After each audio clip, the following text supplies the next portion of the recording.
Garoppolo. Thrown down. Brian Burns gets there. Spider-Man. What a pass rush by Burns. See how quickly he got to the edge and got This is Desmond Johnson on the Bleav in Carolina Panthers podcast, here on the Bleav Podcast Network, the #1 podcast network for professionals. Do you Bleav? If you enjoy the show, please subscribe and rate the show on iTunes. We're available in your favorite directories: iTunes, Spotify, Google Play, Stitcher, Luminary, and TuneIn. You can also find us at Bleav.com and at Bleav Podcast on Twitter.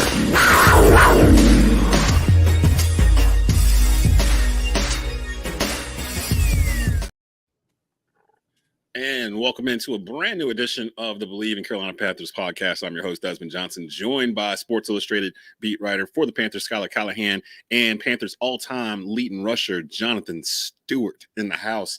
Kind of a condensed episode tonight because we got a condensed week. Panthers turning right back around, playing on Thursday against the Chicago Bears on the road. Joey Christopolous, the host of Bleav in Bears, is going to stop by in a little bit to talk about that and help preview it. We're going to take a look at the box score like we normally do. Before I even get to the reads and everything else, Stu, looking good, man. Cut the hair Oh, out. man, appreciate it, man. You know, Like I said, man, got to keep people on their toes. like you sophomore year in college. Like you doing your thing. Walking the quad. Yeah, you know. Yeah. I might make a comeback if we make the playoffs. If we met, oh God, the Panthers. You want to run behind that line? I'm gonna jump over. Goal line, jump over it. We're gonna get into this. Whatever was affecting Ike Ekwonu earlier in the season, I feel like it has spread across the entire offensive line because there was some plays on Sunday where it looked like all four dudes that were rushing after Bryce Young were already back there within like 2 seconds. There's a picture going around. I know y'all probably seen it by now. Everyone's facing Twitter. Yeah, everyone's facing Bryce on our offensive line. They're turned around facing him. All four of the dudes they were blocking are in front of them, about to hit Bryce, and like it's made its rounds around Twitter and every place else. They always say it's never a good sign if you ain't blocking nobody and you watching your quarterback get sacked. And there's two other offensive linemen like 5 yards up the field standing beside each other blocking nobody, and it's like, what is going on? So we're gonna get to that because I'm pretty sure by now. Yeah, I'm gonna tell you why we mad, son. There's a lot of mad Panther folks that are wanting to throw a lot of people under the bus. We'll kind of figure out who deserves to get the blame and who doesn't, and all that stuff. Maybe everybody does.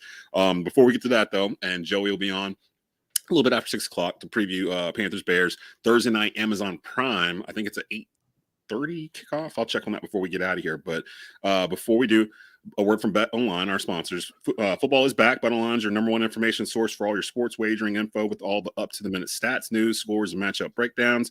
Get the latest game odds, spreads, and totals from the NFL and college football at your fingertips with Bet Online's real-time updates on statistics, news, and odds. From Week 1 all the way to the college football playoff and Super Bowl, BetOnline gives you access to the best football promotions and contests available anywhere online. Head to the website today or use your mobile device to get in on the action. Remember to use our promo code Bleav, BLEAV, to receive your 50% welcome bonus on your first deposit. BetOnline, where the game starts, and where we typically start is the box score from the previous week's game. Carolina Panthers fall to 1-7 overall, 1-3 at home, falling 27-13 to the Indianapolis Colts. The one thing that I didn't really realize until after the game was over, the Carolina Panthers defense basically with practice squad players at this point, and lost Brian Burns during this game. Justin Houston didn't even suit up in this game. I put on an R. You're just missing so many pieces. They held the Colts to under 200 yards total offense, and we gave them 2 pick-6 touchdowns. Oh, it's even more than that, technically. Well, yeah. I was trying to put a little bit of shine on it went in, but the way I look at it is, like, obviously Bryce gave up the 2 pick-6 touchdowns, and then you give their first points of the game, defense gets a stop, then your special teams decides to line up offsides on a dang punt, and that puts the defense right back on the field. So I can't really blame the defense for that. So that's 17 points. Yep.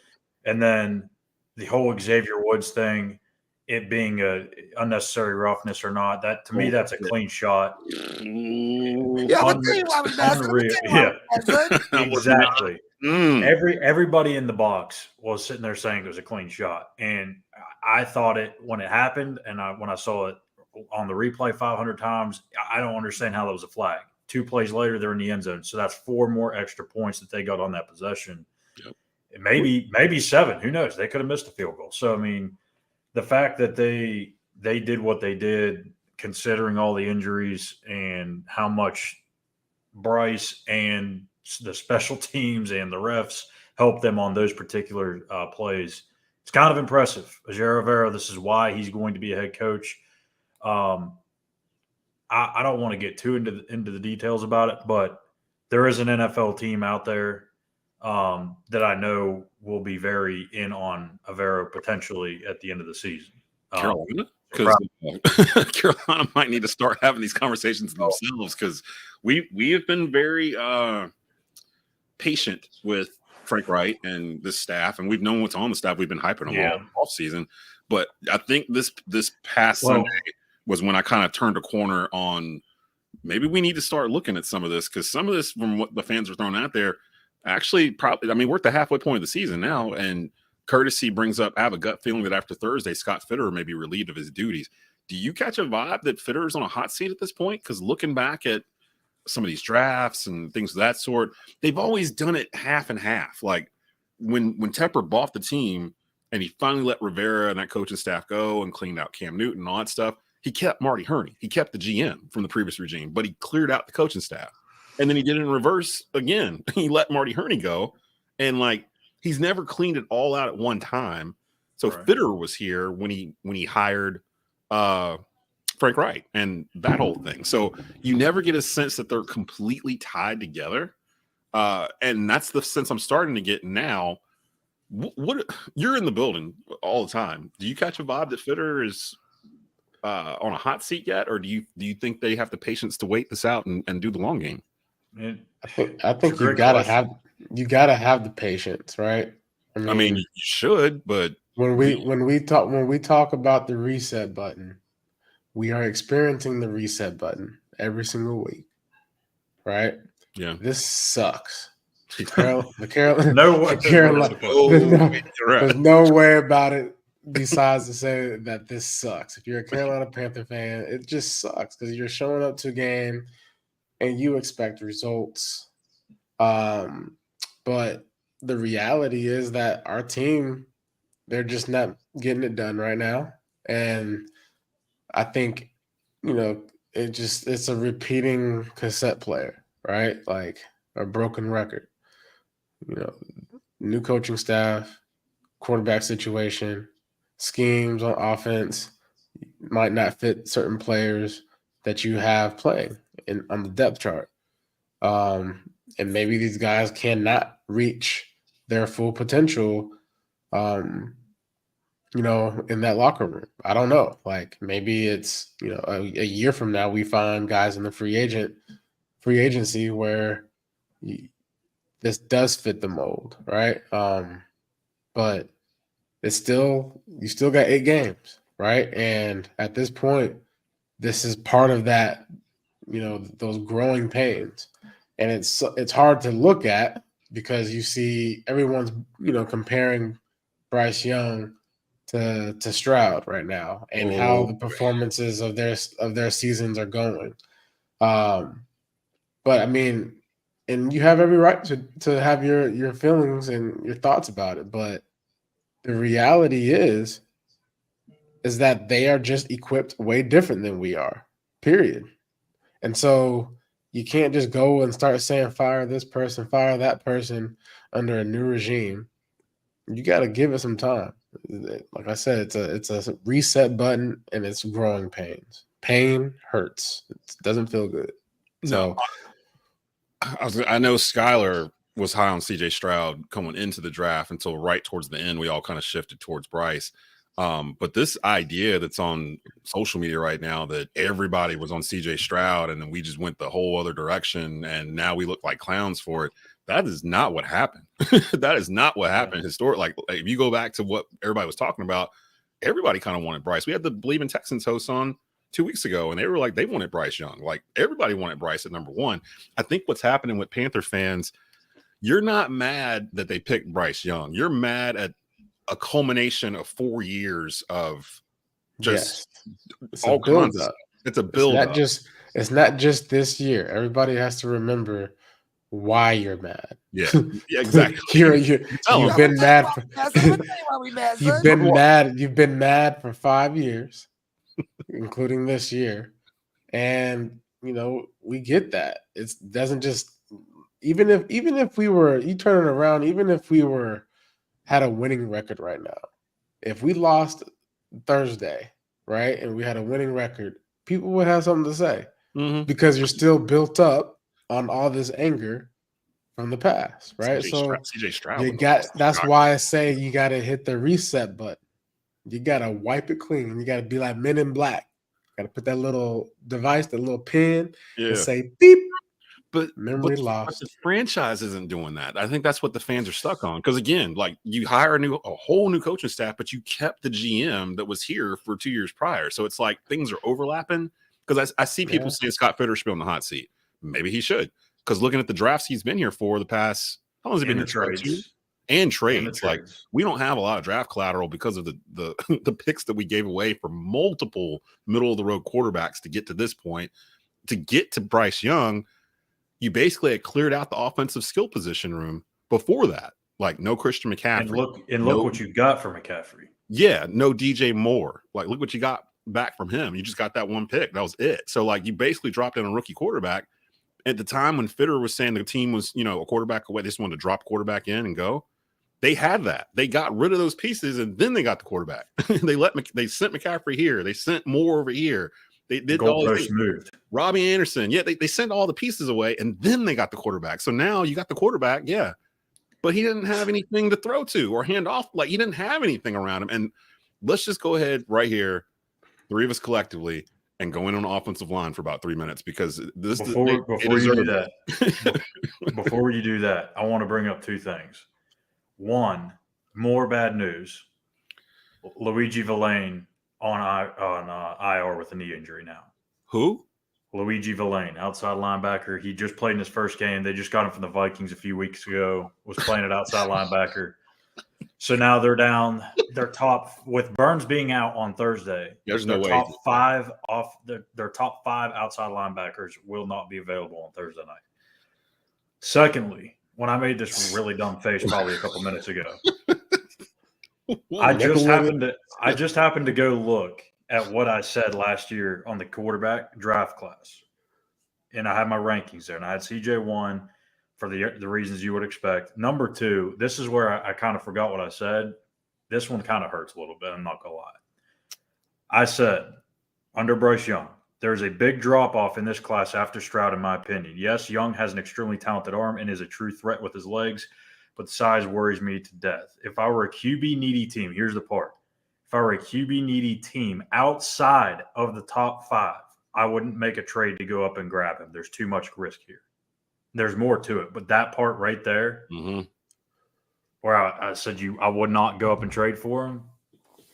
I mean, again, I don't have a lack of faith in Bryce. I do think he is the right guy, but that's a tough deal. I will say this. Now, Bryce finally had a bad rookie game. Like, we've been kind of waiting on him just to have one, and all of them are going to at some point. He just happened to have one on the same day that his counterpart that he's being compared to, CJ Stroud, threw for 470 yards and 5 touchdowns, including a game-winning drive in the final seconds to win. And it happened on the same day. If that happened last week, CJ had that type of game, and Bryce had what he did Sunday last week when they faced each other. Oh, goodness, boy, it would not be good. The comments it would not have been good. Comments would have been crazy. They would have been like, fire everyone, which they are right now. They are. They were still like, we still should have picked CJ. Fire everybody. Get everybody out of here. Yeah. I will say this. That was not the offense. That was the worst the offensive line has looked all year collectively. We've been really hard on Ike Ekwonu because we've seen it. We've seen him look like a turnstile at times where dudes are just running by him. There were times where there was multiple jailbreaks, like coming from the middle of the line, coming in to Bryce, where he literally only had I don't know, second and a half to figure out what to do with the ball before there's like 3 white Colt jerseys in front of him chasing him down. 2 of those picks were due to pressure, in my opinion, where he just tried to get the ball out. One of those sailed on him, like over, I think it was Miles Sanders, like sailed over Miles right into the waiting hands of a defender. But my problem is that, having said all that, the turnovers, all that other stuff, they still only held the Colts under 200 yards total offense. And without the 2 pick sixes, they really only scored 14 points on offense. Like, it's still one of those games where if you scrape all the penalties we had, if you scrape away all the stuff we did wrong, they're right there. But I don't know which way they're going. Are they going where they're closer to like right there, or are they going the other way? Like, because they were the past 2 weeks, they were doing okay on penalties, and that just exploded on Sunday. Like false starts and just untimely penalties. Yeah, just at the wrong time. Wrong time. The targeting and all that kind of stuff. I mean, even the first offensive drive of the game, Chuba has 2 carries for 9 yards. You're at third and literally like 2 inches. And then Bradley Bozeman gets a snap infraction or some sort of false start, and now it's 3rd and 6. Because everybody your play call goes, your chances of converting that drop significantly. And I don't know what the big issue is with the offensive line. I can understand the issues early on when they had a mix of guys in there and they're rotating a bunch of guys. Zavala was in as a rookie. Like, I get that. But you're at the point now where Corbett's got 2 games in. And again, it's going to take some time for him to get back to his true self. But 4 of the 5 guys starting right now were a part of that offensive line that was so dominant last year when they won a bunch of games down the stretch. So my big question is what's the big drop? What's causing that drop off? I mean, Campen's the same guy. Like it's the same coaching it's or the the same coaching line. room. It's To literally me, the same line. To me, and Stu probably has the best answer out of all of us because he played in the NFL. He knows this stuff.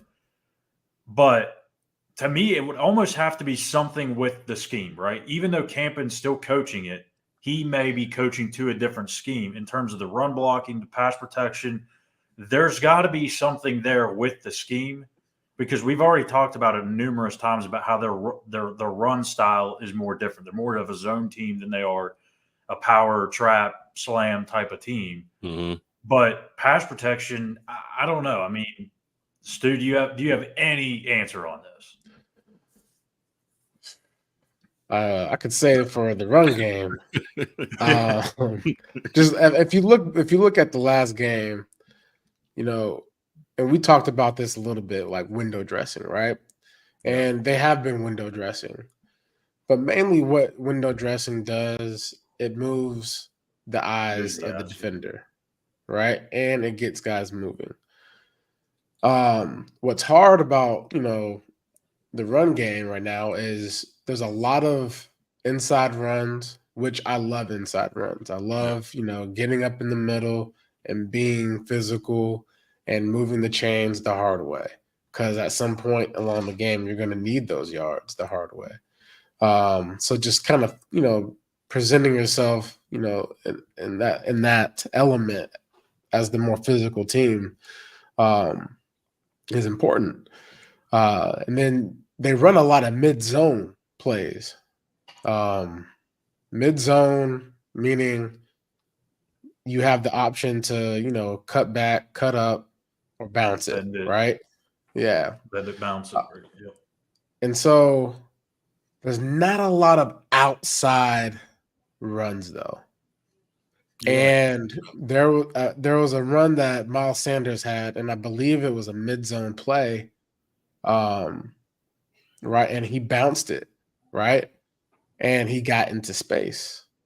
And seeing Miles Sanders in space is very pretty because good Sunday. He stiff armed the guy, got up to the sideline real quick, picked up the first down, and what that play distinguished for me was separation, like getting away from the pile of junk that's so focused in the middle to mid. If I'm a defense and I know that's all you're running, I ain't got to look no further. If I see a run cue I know where I need to tap into. I know where I need to be. I know what gaps to get ready to fill. But so during that game, once you started seeing, Bryce feeding the guys in the flats, fitting, guys in the passing game in the flats to the running backs, getting them spread out, it made their offense produce. That's when they had that drive where they scored with Chark, and I think that makes it easier for the offensive line because it's not so the defense isn't so narrowed in on what's happening right in front of them. You got their eyes playing elsewhere. You got their bodies having to move elsewhere. And it just helps the offensive line not be so, pressured, to make, all the solidified blocks that would make plays go, essentially, if that makes any sense. Mm-hmm. But so I mean, it could be scheme. It could be a little bit of that. It could be a mixture of a lot of things. At the end of the day, it could be injuries. It can be guys not feeling 100%. But I do know that mixing things up goes a long way. I was not a fan of outside runs, by the way, when I played, but I understood the need for the toss. Yeah. I understood the need to get guys thinking that I'm going outside so I can set it up for the inside cut. And so, and to give some relief to my offensive linemen to get them in space, because sometimes they like to play in space too. Yeah, because the toss plays to me, or even the stretches, they're almost to get the defense to overplay things, right? Right. You want them especially a speedy linebacker group. You want them to overshoot, over pursue, and then that way you've got the inside that you can cut back up, like Stu said. And I think another element to it could be, I don't know. I noticed, I pointed this out or mentioned it one time during the game in the press box, and I kind of strayed away from paying attention to it the rest of the game just because I was working. But it felt like some of these plays are just taking too long to develop in the pass game. Like these route trees are almost too deep into the field. They need to go more quick, underneath, intermediate. Stop trying to drag this thing out as long as you can possibly go. Like the ball needs to get out of Bryce's hands quick because they don't have guys that can win one-on-one consistently. So, I'm looking at slants, screens, tunnels, balls in the flat. Like just you've got to get the ball out quick. And I think there's too many times where the play's just taking forever to develop. If you're a Panthers fan, you've been here for a while, it's starting to feel familiar because we've had some stretches where we've had offensive coordinators where it's almost like old school versus new school in my mind. Like there's an old school way of calling the plays in terms of what you're expecting and what you're hoping to get from the offense. And then there's like a new kind of Sean McVay kind of way to run an offense. Doug Peterson type of spread type deal. It feels like we're in that. We got two routes on this play, and you got to go to this guy on that play. If that's not there, then the whole play is shot. And you're going to have to wait about 4 seconds before all this develop in the first place. That sounds familiar to Panther fans. If you've been here for a while, we've had a couple stretches where we had some OCs that were calling the same type of stuff, and that's what it feels like. But the funny thing to me was, what have we heard all year? Frank Wright needs to stop calling plays. We need Thomas Brown there to call plays. Soon as Thomas Brown, game 2 of Thomas Brown calling plays, soon as the game is over, I hop on Facebook. Maybe we need to fire Thomas Brown because Thomas Brown's not doing what I thought he was going to do. Oh, man. The world is impossible. Twitter is impossible. You got to be always mad at somebody. Yeah, cannot please him. Here's the thing. Man, the best thing that everybody can do is just kumbaya and just hit the reset. Relax. Lucky for Panther fans, we don't have to wait till Sunday to go through this again. We get to do it in a couple of days. Thursday night football, Amazon Prime, and who better to help us try to figure out if we even have a shot to. I don't even know how we got to this point. Do we have a shot to beat the Chicago Bears on Thursday night football on Amazon Prime? Yes. I would like to think so, but this guy might be able to talk us, back into the off the ledge or whatnot. It's Joey Christopolous. He is the host of Bleav in Bears here on the Bleav Podcast Network. Let me get that overlaid down. What's going on, Joe? How you doing? Gentlemen, so Great to see you, Des, man. Long time. Always great to be back with you, Schuyler, Jonathan. Great to meet you guys for the first time. I was sitting in the green room. I have to admit, there's a familiarity of phrases that I've been hearing that felt very like home to me. Clean house, offensive line, lack of weapons, future of the quarterback. It's like walking into a house and smelling that your favorite dish from down the hallway. So excited to talk to you about Bears Panthers as the whole world stops and all eyes fixate on Thursday Night Football for Bears versus Panthers.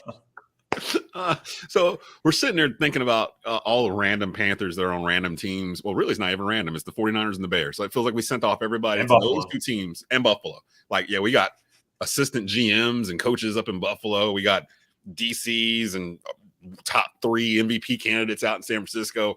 You've got our wide receiver who, while he was here, no one would claim was a number 1 wide receiver. As soon as he's gone, oh, you traded away your number 1 wide receiver. What are you doing? Like, we are in this contradictory world here in Pantherland where the fan base says one thing, they want this. We want it, we want it, we want it, we want it. Then they get it, and it doesn't work. And they immediately like, we never wanted this. Get this out of our face. We want this. Like, give us this. And like, I don't know if our owner is trying to appease them or everything everyone said about the owner is off base because no one knows what the owner's thinking. And they're just assuming that he's doing these things. Because we talked about this last year, Schuyler. We've only heard David Tepper talk like 4 times. Like, how do we know what he's doing? I mean, like, this is my 4th season covering the team, and I personally have never talked to him. And I think I've been a part of maybe 2 press conferences since he's been here, and in those situations, there are only like a handful of questions you can get. Mike's passed around, whatever, but it's not it's a rare occurrence. and that was him introducing coaches, probably, I would think, like new head coaches. Yeah, firing they're firing. Yeah, they're firing one of them. Joey, I'm going to start you off the way we have the past couple of weeks when we've had Bleav hosts come in to help us preview. What's the one thing about your team right now that you hate the most? Oh, let me pull it out. Look, for us personally, and it's an unfortunate thing because I think since we fired Lovie Smith, we are on our 4th head coach. It's the coaching staff. It's the head coach. And clearly, if you roll it back to last year, obviously we were trying to I mean, I don't know about tank. No one wants to intentionally lose games, but we were trying to position ourselves for a high draft pick, especially in that last month or so. But there was a couple of calling cards with our Chicago Bears team that you could at least kind of say, okay, we can kind of hang our hat on this. We were, I think, top 5 in the least amount of penalties. We played relatively clean football. We were covering spreads. We were in games in the 4th quarter, but we were losing. And a lot of Bears fans could kind of swallow that, and also with the ascendance of Justin Fields. This year, unfortunately, has been the complete opposite. We've been a sloppy football team, completely undisciplined. We are the team that comes out of a timeout and gets a delay of game. We are the type of team that will give you back-to-back false starts just to really make you feel good about yourself. That's us. You just described. Yeah, no, and you're looking in the mirrors. So, I mean, that's probably the part that's been really, really difficult. And then obviously, this is a larger conversation, but honestly, the other thing that I hate right now is a large swath of our Chicago fan base right now that we've been trying to figure out the quarterback position. We've been trying to figure it out for 30 years. And let's be honest, we do have to ask ourselves at some point, do we really even know what elite quarterback play looks like in this town? I'm not sure that we do. And now we're pulling ourselves into these gymnastics of this Tyson Bagent versus Justin Fields. And it's been really disappointing to see, unfortunately. And as we trend a little bit closer and the losses continue to pile up and we start looking at that draft pick, it's only going to get more emphasized as the season goes along. And thankfully, we'll see what happens if Justin Fields plays in the next couple of days. But I'm telling you guys right now, and you guys know this is must-win territory for the Chicago Bears. Wow. I mean, they have to, Wow. they have to win this game on Thursday. You guys look, like, we could talk about your side of the ball. I have some thoughts on some Panthers too as well, but I mean, man, the Chicago Bears have to win this game on Thursday. Must win. What do you think of Deontay Foreman? Yeah. First of all, what I think about Deontay Foreman is that they didn't dress him for the first 3 weeks of the season. I think that he's a classic case of you can play 2 edges of the sword, right? The first edge of the sword is the GM looks really smart for not paying a lot of money for a player like D'Onta Foreman, while also it speaks to the problem that's going on with running backs in the NFL, because I think that he is a quality back. I mean, when the guy gets the ball, he's looking to hurt people. I think he's great between the tackles. I think he can get to the edge, and I think he can make some plays. And honestly, that's what the Chicago Bears team needs. And it was really interesting that we were so excited to see that old cliche. And Jay Stu, you know what I'm talking about, that thunder and lightning a little bit of what Khalil Herbert and D'Onta Foreman would look like in the backfield for the Chicago Bears. Well, unfortunately, they didn't dress D'Onta Foreman for their first, I think, 3 games of the year. And then when they did, Khalil Herbert's on IR. So now he's been activated off of IR. I'm interested to see what that tandem looks like. Is he a long-term play for the Chicago Bears? I'm not sure. But the dude clearly belongs in the NFL. And I think that he's one of those fantastic guys that, unfortunately, I don't think his market value is ever going to represent his talent, but every offseason, whoever signs him is going to be like, great move, bravo. Yeah, it's really messed up. I wish we would have kept him, and so does the rest of the Carolina Panther Nation. But if you look at, I looked at some of the highlights from last week. I mean, my man finished with 80 yards, and y'all's quarterback threw 3 picks. Which means, like, he did every bit of what he could do in that game to help them win. You know what I'm saying? Like, if you look at like quarterbacks right now, is like, you're either gonna want to get. This is actually one of the things I was mad about, Desmond. Uh-oh. Yeah, I'm gonna tell you why we mad, son. When it comes to drafting guys, and I'm not even just talking about quarterbacks right now. Everyone's looking for the unicorn. Why? Why are we looking for the unicorns? I can answer that. Because they're conflicting NBA. We need thoroughbreds. Yeah. We don't need unicorns. We need thoroughbreds. We don't need a Victor Wembanyama. We need some horses, some guys out there that's just going to go out there and work and make it happen. Make it happen. You need dudes. We need dudes. We need guys. We don't have it. We need dogs. If the ones we have are on injury reserve, pretty much. Like, I'm sitting there looking through you guys are going through it too. I'm almost afraid to click this full injury report link that I just clicked. Because for that thing deep, boy. Ooh, both sides of the ball. So for the Panthers, God, do I want to read it took me forever to type. Steven Sullivan questionable, Chenault's questionable. He didn't practice today. Chark is questionable. Wooten's on reserve. Burns is not going to play. And the way I do respect the fact that Frank Wright in his press conference basically said, you know, even if he was cleared, I'd be reluctant to put him out there so quick after Sunday for a concussion, which shows me that, you know, he's a former player. He understands. Like, you don't just go out. You almost have to protect the player from themselves. And Burns ain't going to play Thursday, which is fine. He doesn't need to play Thursday. Haynes is on injured reserve. CJ Henderson got hurt Sunday. He got a concussion. He's not going to He's out. Yep. Yeah. Woods is questionable. Houston got put on injured reserve Saturday. JC Horn's still on injured reserve. Luigi Villain, who we just said. Yeah, he's on IR. Jeremy Chin's on reserve. Yeturgos Matos is on reserve. Ian Thomas is on. When did he get put on reserve? He got put on Saturday. Just a couple of weeks ago, I think. Oh, okay. Shaq Thompson's on injured reserve. He's pretty much out the whole year. Christensen's out for the year, injured reserve. Henry Anderson, defensive end, he's on injured reserve. And then right below it, now the Bears, you're doing a little better. You only got 4 guys I can see that are on injured reserve. Herbert's a big one for you guys. Do you expect Fields to play? It says he was limited on Tuesday. Do you expect him to play on Thursday? Great question. I know for a fact that he was spinning some balls in New Orleans. You want him to play on Thursday? Maybe 1,000%. I mean, honestly, like I'm a Justin Fields fan, and I think it's very fair and objectively very fair, especially in a results-based business like the NFL, that we want to see as many snaps from Justin Fields as we possibly can before the season ends, so they can make an accurate determination of whether they want to stick with him or whether they want to go with a high draft pick. We don't know where exactly that lands at this particular point. Do you get your pick at your top favorite guys? But no, I mean, I think there's plenty for Justin Fields to prove. I think for a lot of people, we kind of forget a little bit. I mean, he unfortunately is in the inconsistent phase of his career. Whether that ever smooths out to consistent is something that we can't predict because we can't predict the future. But before he got hurt, he had 8 touchdowns over his last 2 games. He was dialing it up down the field pretty nice. He was playing really great football, especially from the pocket too as well. And then when he got hurt, 3 weeks ago, he was not having a good first half. It was a little bit more of the Justin Fields that we've grown frustrated with over the last year and a half. So I certainly hope that he does play. We need as much Justin Fields exposure as we possibly can to make the best decision that we can for our franchise moving forward.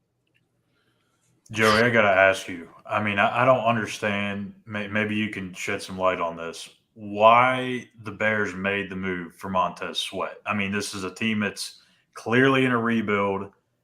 We know they need a pass rusher, and that was probably something they were going to address in the offseason. Is that really the only reason why? Or do they really feel like he could be a big part of turning this thing around? I definitely think the offseason depth of available defensive linemen is going to probably be the company line. And look, I can wrap my head around that if you look at the free agent options out there, they probably aren't going to find that Montez Sweat caliber player, and they need it desperately. For me personally, it's a little bit of a thing that's kind of snowballing with our GM Ryan Poles right now, where the guy comes in. He says he wants to remake the roster, kind of do it from a top-down situation. But, I mean, he doesn't do anything with the offensive line the first year or the defensive line. He did draft Darnell Wright and try to bring in Nate Davis in the offseason to help out with the offensive line. But, again, he punted on defensive line for the second year in a row. And I've been saying this on the show a little bit. I mean, honestly, it kind of does reek a little bit of a level of arrogance, thinking that I can just go out and I can get the DeMarcus Walkers of the world. We can rotate these guys in and out, keep them fresh, and we can get production from that level. And then, I can draft Javon Dexter and Zach Pickens, two young guys, and ask them to play substantial roles early on in their careers when they probably need to, play a rookie season and learn how to play in the NFL before you start depending on them for this type of production. So when you get out there, all of a sudden the defense is in complete shambles. You can't get to the quarterback at all, which we still can't. And you're all of a sudden now you're backed into the corner. And what do you do when you get back in the corner? You start spending draft capital to go up and get a guy like Montez Sweat. Is it an overpay? Absolutely. Did they front load the contract with $56 million in the first 2 years? So maybe it's a little more palatable when the Bears in theory are better. Yeah.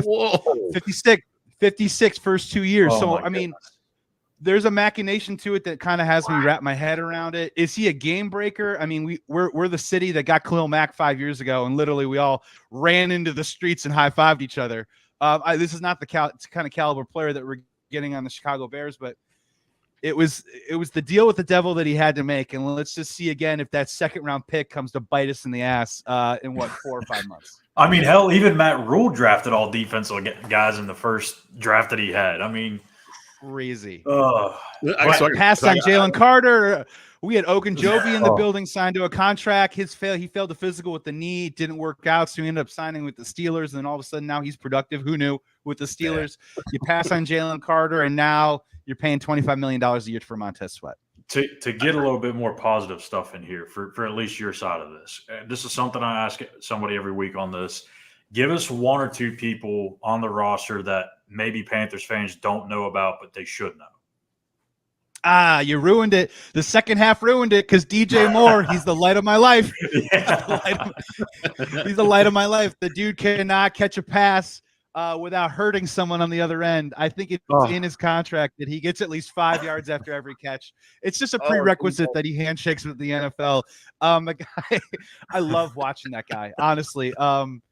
Never want to let him go. Anyways, like positive side. Ex-girlfriend or something like so glad that I'm so glad you're no longer dating because we ran to each other in the mall. And we can't stay apart from each other. We love each other. We're so compatible. Like this is so. We're going to the Hamptons next weekend.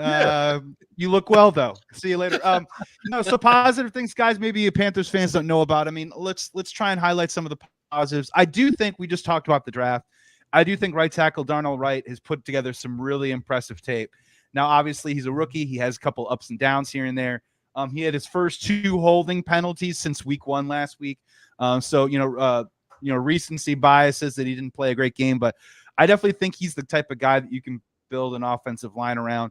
He's got a nice little nasty to him. He's got great speed. For whatever reason, our offensive coaching staff loves pulling our offensive linemen. So at least he's capable of doing that. Does that create slow developing plays that don't really work out and end arounds and weird stuff that, hasn't really worked out offensively? Sure. But I do really like Darnell Wright a whole lot. And another guy, look, it's maybe a little bit more of a common name, but Cole Kmet is quietly having a fantastic season. Obviously, he's always been a guy that we were hoping to be a red zone threat. You've kind of seen that from him already this season. Had a couple touchdowns last week.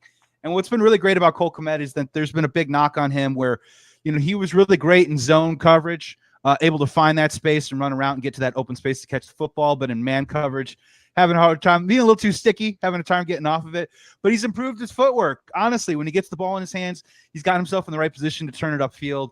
And get himself in positions to catch the ball. So he has been a lone bright spot.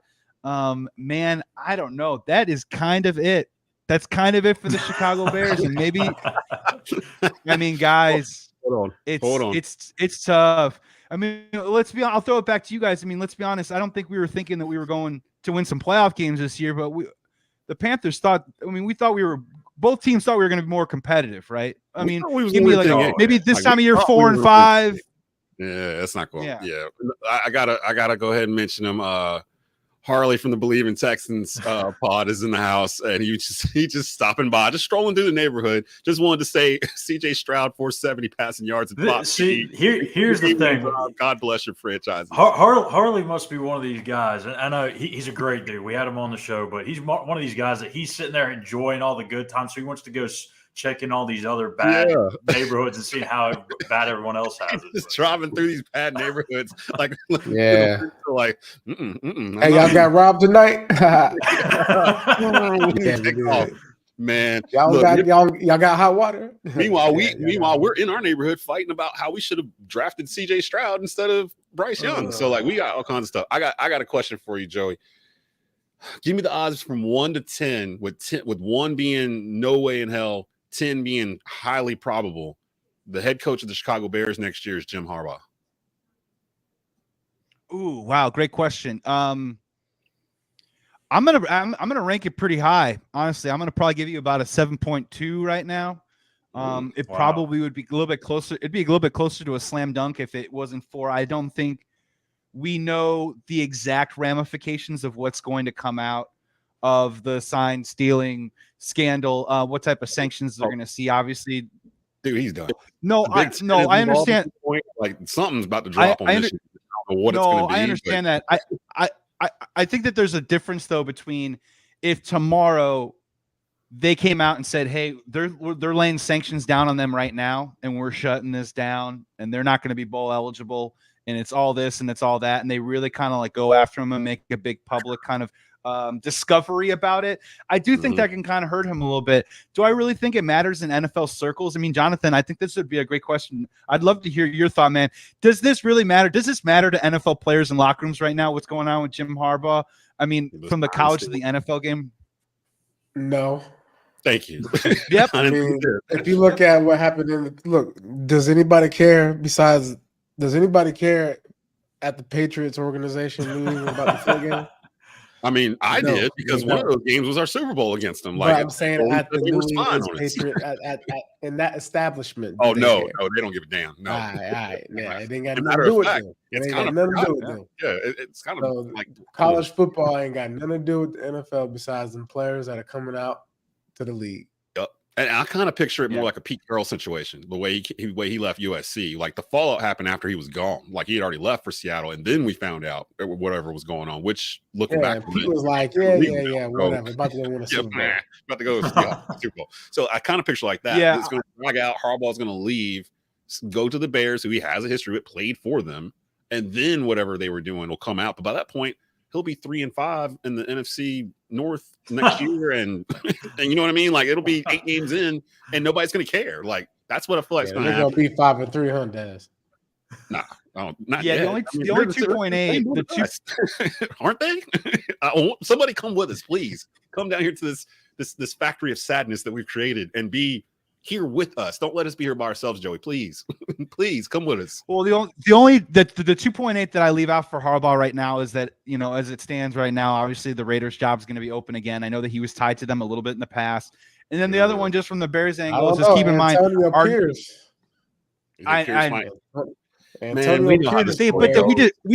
We just did this with Bisaccia, right? They turned around, they made a playoff, and they canned his ass the very next year. The only one is that Antonio Pierce is in a way different situation than the Carolina Panthers were and the Bears were.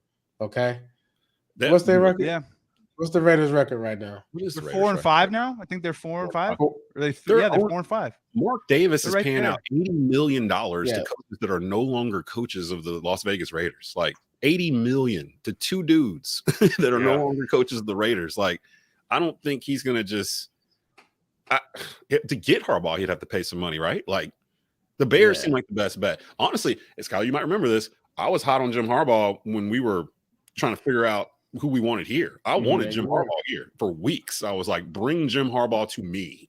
Bring him here. Like, I want him to be the coach. And we just never got to that point. And there was rumors. There was rumors that he was in or he called or something. Y'all remember that? He called to find out what was the availability or something like that last year. And then he just went back to Michigan. But I'm just curious because he's, attached to the Bears and all that stuff. It seems like if the Bears were interested in Harbaugh, to your point, Joey, after Thursday, say the Panthers win on Thursday. And I didn't mean to laugh at that, but say the Panthers win on Thursday. Better not. And then on Saturday, the fallout starts happening with your coaching staff, and they appoint somebody. How would that dynamic? I mean, Justin Fields is probably going to be out of a job in Chicago then, right? Because I mean, Ohio State, Michigan guy. I mean, there's no way those two can coexist. But and on top of that too, our new president of football operations is Kevin Warren, who's the former commissioner of the Big Ten, and so there's a little bit of like, I guess Kevin Warren and Jim Harbaugh don't really like each other. So I don't know. Money talks, right? And at the end of the day, that's another little wrinkle to it all. I did want to bring this up because I thought about this, and since we're talking about coaches, I wanted to get this in here real quick. We remember the San Francisco game last year, right, with Matt Rule. I texted you guys on the way to the stadium. I said, look, I have this weird gut feeling Matt's going to get fired tomorrow. And it ended up happening because he got embarrassed. The whole crowd was sold out pretty much of 49er fans. Blood red in there. I'm not saying this is going to happen. It kind of gets that same feeling. If Carolina loses maybe like by 2 scores to Chicago on Thursday, right? You're setting up for a similar situation the following week when the Cowboy fans come in and take over Bank of America Stadium. Oh, God. And you lose that game and you're 1-9. And if it's an embarrassing fashion, I don't know. Ivero.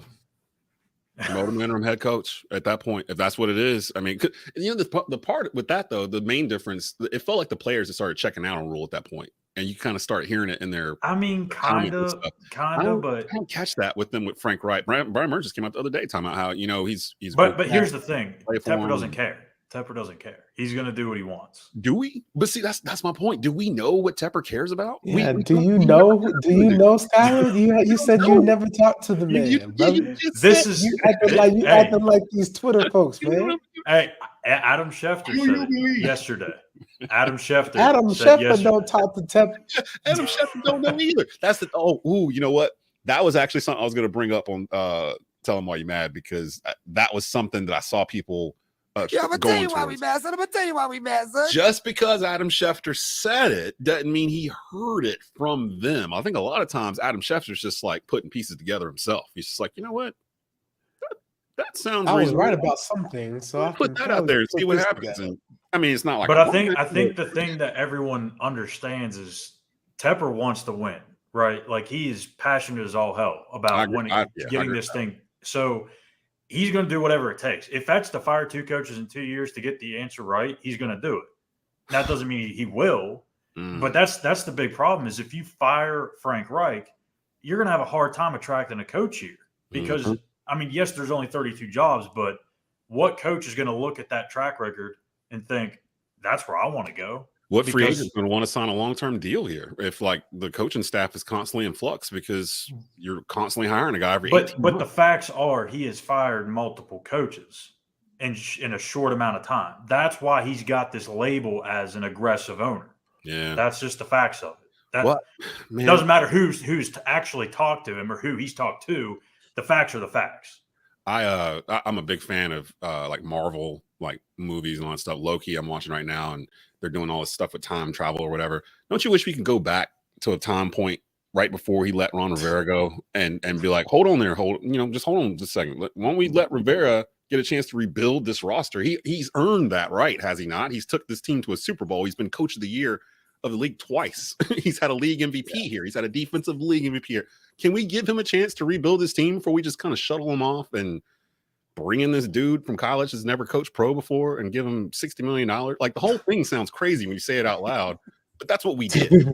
That's literally what we did. And then we gave the dude 3 years and 3 drafts to try to fix this. He never drafted a quarterback, never even tried to aggressively draft one when we could have in that little soft spot, 2020, 21, 22. He could have drafted somebody, tried to figure him out, but he's apparently on a different time path than the rest of us are. So I just look at what we've done. It all goes back to when Cam got that shoulder hurt from that night in Pittsburgh, from that night on. And then they lost like the rest of those games or whatever. We have the worst win percentage in the NFL from that week of 2018 to today. Like, we have the worst win percentage in the entire league. And it all started when his shoulder got blown up by TJ Watt. And then they let Rivera go the next year because he ran out of quarterbacks. He went through like 5 quarterbacks that season because Cam got hurt early. I don't know. That's just a question in my mind. Should we have never let Ron Rivera go? Should have just been here for all of this. Shoulda, coulda, woulda. I say that about the 2005 Bears, about the defensive coordinator.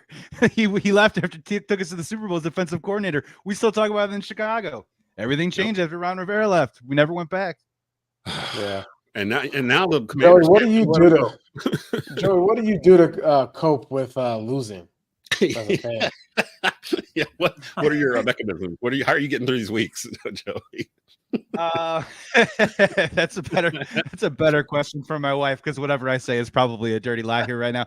To be honest with you, man, this is I've been talking about this a little bit. This is the first time in my Chicago Bears life that I'm actually been rooting for losses the last year and a half.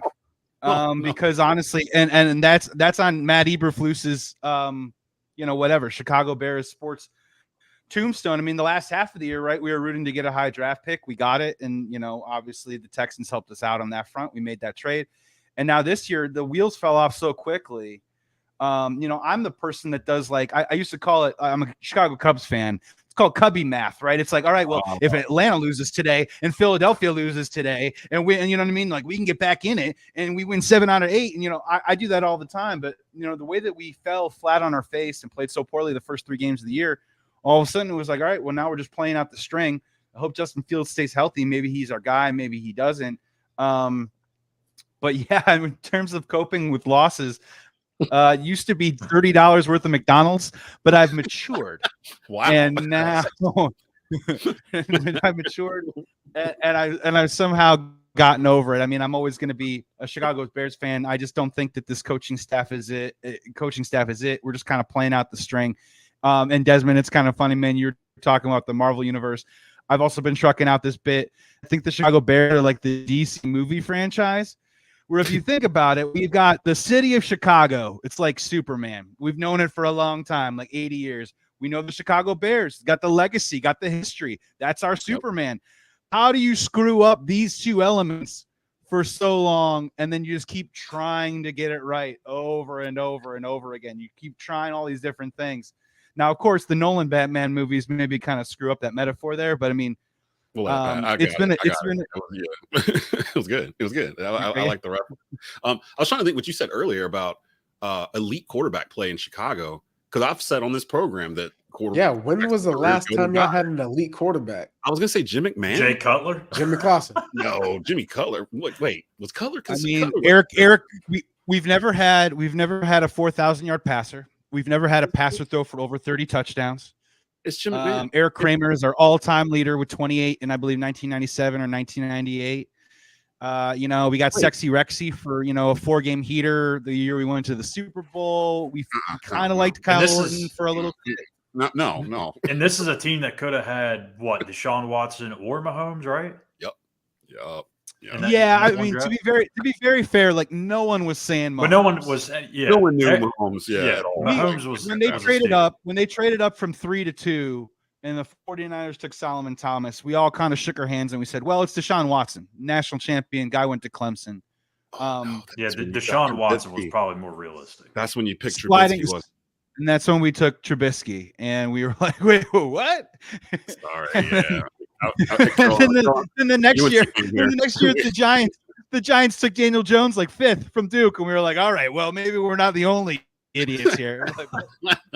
Yeah, I'm a UNC fan. As soon as I saw that happen, I was just like, Mitch Trubisky's only had 11 starts in his career, like ever. Like, how did he get up to number 2 overall pick? Like, what are the Bears doing? Maybe they know something we don't know. Turns out, no. And then I have it on good authority that within the organization that there was a deal in place. The Chicago Bears were going to trade 3 first-round picks or 2 first-round picks, Roquan Smith, and a couple second-round picks for Russell Wilson a couple years ago. At the last second, Schneider said no. Yeah, that would have That's real. Your franchise. That was real. Pace, Yeah, Ryan Chicago Pace was is one of his desperate. places. Ooh, I've said it. Chicago's where quarterback careers go to die. I've said that on the show multiple times, and I don't say it to be mean. We're not even in your division. You think it's got to be I think it's got to be the field. I think it's the win. Field's terrible, right? Yeah. It's the win. It's the win. There's got to be something about that stadium. When I played there once, man, I remember. Well, just watching film, it looks different than all the other stadiums. Is it Maybe grass? it's because there's like this, like, where's the suites? Like, is there any suites in that place? I don't know. Like, it might seem like it's like very like, I don't know, kind of like a, like when we played there, the grass was muddy. It was just like, I don't know. It just felt very eerie. So you'll have a natural grass on the ground, right? It's not turf.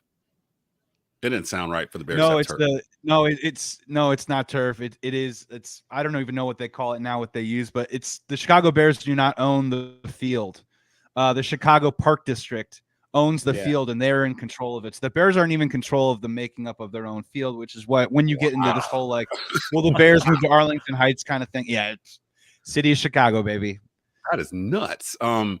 So we're at the end of it here. I said it was gonna be condensed. It's about the exact amount of time we always are on every week. Give us your prediction, Joey. What do you think is gonna happen here? Because on one hand, you're in the same boat as us, but you've made some points where you've got some things we don't, like our wide receiver, DJ Moore. Like you've got things that we don't have. What do you think is gonna happen Thursday night? Short turnaround, both teams kind of reeling. Carolina is 1-7. The Bears are 2-7. The Bears are 1-3 at home. But the Panthers are 0-4 away from home. So something's got to give here. What do you think is going to happen? Yeah, forgive me for playing both sides. It just comes down to which quarterback plays for the Chicago Bears. I mean, like if Fields plays, I'm probably going to go with something along the lines of a 24-20. Look, man, our defense is not very good. If you're looking for maybe some bright spots or for Bryce Young to have a couple of good stretches in this game, great opponent to play against. I think it's going to be a close game no matter what. So I'm going to go 24-20 Bears win. If Justin Fields starts, if it is Tyson Bagent, I mean, just stretch your hamstrings because we're getting a kickoff, baby. I mean, you know what I mean? I'm thinking more of like, honestly, 16-13, something. I can't gin up optimism and shine this turd enough to say that it might be an ugly night for Thursday Night Football, and I feel bad for Al Michaels. That'll be a classic. Coming up, Al love it. Yeah, love it. Why they keep giving us these games on Thursday nights? But it could turn into a class. It could be a good one. Maybe. I don't know. We don't have any players. That's our main problem. We're running out of road and we're running out of bodies. Like all of our dudes are hurt. Like the main dudes, like our starters. Like we don't. I don't feel like if we had our full allotment of players, like that we had week 1, quarter 1, that we would be in the same position. I think we would be more of a 500 type of team. Because we've been in most of these games. The only ones we really weren't was at Miami, at Detroit. And those are 2 teams that might end up in the Super Bowl before the year's over with. So the rest of them were all kind of tight, rock fight type games. Everybody here, last week, you all were picking the Panthers and Colts to score 30-plus points in the predictions. I was like, I don't know how y'all are getting – like, how are y'all getting to 30 points with this team? Like, I think we've only done it once all year. Have we? Have we scored 30 points this year? No, 27. No. 27. So – I think, again, it'll be another rock fight. All these games have been rock fights. If the Panthers are in town, they pick up rocks on the way in, and they just start throwing rocks when they get here. And it's going to be sloppy. You don't know what Carolina might take the opening drive, 80 yards for a touchdown. They might go 3 and out. Like, it just – you don't really know. If you're Chicago, maybe a tie is a good thing because you're not getting a win. You're not screwing up your draft position. And Carolina's not getting a win either. Tell me more. So Isn't it harder to tie now? Chicago rooting for a tie this week. Is he shining the turd? Have we gotten to a point, fellas, where we're rooting for the Panthers just to get a tie? we just get a tie. Nah, Actually, I don't Carolina want no has tie. to win. There is no reward for losing right now. There really isn't. We're helping you. We're helping the Bears. Yeah. If we lose That's to why you, we have to win. Must win. There Must it win is. for the Bears. Or must tie. or must tie. Oh my gosh, we gotta get through a half a season. We still got a half a season left to try to figure this out. And for me, Stu and Schuyler, again, it's gonna get to a point where we're gonna automatically start shifting towards the draft. And we don't have a first round pick. And we don't want to be those ones that are all stuck on not having a first round pick. We talked about it last week. But it kind of takes the fun out of, well, who do we need? Like, what are we supposed to be looking at here in the first round? Because everything after the first, 12 picks, 13 picks, kind of becomes a crapshoot. Yeah, like you don't really know for sure until you get them out there who's a dog and who isn't at this level. Top 10, you can kind of figure out who the top 10 kids coming out each year are, talent-wise. They're just above everybody else. So the Bears, you guys are going to get clearly two really good players coming in next year. I'll leave it with this. Are you good with Justin Fields, or would you rather have your boy at USC, Caleb Williams, or Drake May at UNC? I still believe in Justin Fields. I really do. But like, if you're asking me what happens right now, I think he's like an Atlanta Falcon next year. I think he can have success in the NFL. Which one? Caleb Williams or Drake May? Probably. No, Justin Fields. I'm just saying. I just don't. I don't think he's a Bear next year. Is what I'm saying. That I like Justin Fields, and based on that prediction, has nothing to do with how I feel one way or another about him as a player. Is he inconsistent? Yeah, but I mean, everything else is like is right there. And look, man, if you're looking around at the NFL right now, just look at all the quarterbacks that we've lost over the last 3 or 4 years. I mean, I'll just Tom Brady, Phillip Rivers, Ben Roethlisberger. I mean, we're losing Matt Stafford, losing Matt Ryan. I mean, there's been a lot of quality at the quarterback position that we've lost, and we've kind of seen it this year. Of course, there's still always going to be those elite 4 or 5 guys. But if you're telling me Justin Fields can't be in that 6 to 10 number in the next couple of years as things move over, I mean, I don't see a ton of incredible rising stars at this point right now. I mean, I'd like to say, like, look, CJ Stroud, he had a great game. All right, well, let's play this out a little bit, right? So I think Justin Fields can have plenty of success in the NFL. Does he do it in a Chicago Bears uniform? At this point, I don't see it, right? So we're going to play it out and see how it goes. If you get the number 1 pick in the NFL draft 2 years in a row and you don't take a quarterback, I mean, I don't know. What does that say, right? You mean, what are we going to do? Trade it again? So at that point, you're probably going to be forced to say, find your guy, pick your guy, reset your QB clock, and do it all over again. You're not going to punt on the number 1 pick 2 years in a row and not take a QB. So we'll see what happens. But it's a crazy season in the NFL, right? You never know. We could end up with the 3rd pick and the 5th pick, and all of a sudden maybe we're looking at Marvin Harrison and then the top offensive lineman. You keep Dustin and maybe see what happens, right? Who knows what happens there? So I'm kind of willing to let it play out a little bit. I still Bleav in Justin and hope he plays as much as possible to finish the year to help, give us a little bit more of an idea. I like that idea of him in Georgia, Atlanta, because he's from Georgia. People forget when he came out of high school, him and Trevor Lawrence were 1A and 1B in terms of high school quarterback rankings when they came out. They were pretty much dead heat in terms of what they were. I want to say that both were rated higher than Caleb Williams and Drake May coming out of high school as well. So, and Caleb Williams already won a Heisman. He's heard his case the past couple of weeks with random things, but I don't know if I would draft him. I personally would take Bryce Young before either one of them at this point still. But yeah, I don't like Drake May. You don't like Drake May? Why don't you like Drake? What's wrong with Drake May? He ain't got the killer instinct. That's you know what? I forgot who they lost to, but I forgot who they lost to. But they shouldn't have lost. Oh, that was a game I watched 2 weeks ago, probably. Virginia and Georgia Tech. Yeah. Wait, real quick. It was Virginia, though. Virginia. They were at home against Virginia, and they were 24 favorites and lost that game. I watched that game. Where you at on Penix? Where you at on Penix? I like Penix. I gotta see him. I gotta see him play the Oregon Ducks again, and then I'll give you my evaluation. But I like Penix. I like his mental. Everything that he's able to overcome to be where he is now, like just injury wise. So I like that about him. Like he's got a good mental about him. And like the killer instinct vibe, right? Like if I need to go out there and do something, I'll go out there and do it. And y'all just get on my back.